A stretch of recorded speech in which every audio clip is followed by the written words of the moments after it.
oldin men lestitsalardan chiqishga spokойно chiqardim. Tushgan vaqtimda masalan bunday spokойно tushib bilmasdan bunday qilib tushardim oldin bir oyoq bilan.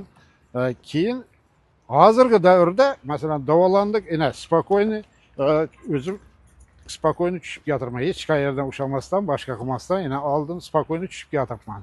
Bu bir odamlarni aldash boshqa emas. Kim o'zi hammani vijdoni o'zine havola. Assalomu alaykum O'zbekiston xalqi. Bize Qoraqalpog'istondan 4 yildan keldik. Shu Andijon shahrina, shu Muhammadjon degan tabibni asalari bo'yicha davolashni, har xil kasalliklarga masalan oyoq og'riq, boshqa har xil kasalliklarni turi ko'p bu yerda. O'zimiz ham oldin ham bir Xorazmdan bir ozgina davolandik. Unda unchalik bir ko'p sezmagandik. Baribir farq qildi kasallikka, oyoq og'riq boshqasini.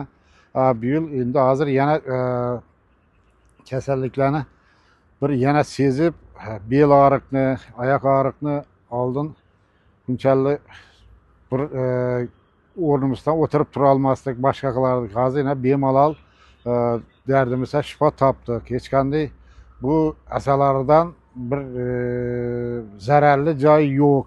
Bizlarning maslahatimiz. O'zlarimiz bilgancha shu asalarni o'zlarimiz sezdik, davosini boshqa joylarini bizlar ham sizlarga tavsiya qilamiz.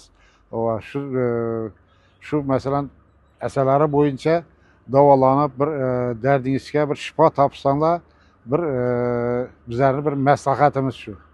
Mana shu sharoiti bo'yicha masalan bizlar yana Qoraqalpog'istondan keldik, sharoitiga gap yo'q. Masalan hamma sharoitlari bor. 2 kishilik, 3 kishilik, o'pshi joylari bor, masalan 4-5 kishilik. Ayollar uchun отдельно, erkaklar uchun.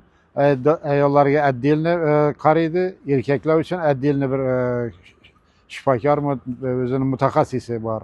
Hamma sharoitiga gap, ovqatlanish joylari hammasi bor. Hech qanday boshqa sharoitlariga bizlarga unadi. Boshqa bilmadim, lekin bu taraflama hammasi joyida. Boshqalarga ham tavsiya berib bilaman bu masala bo'yicha.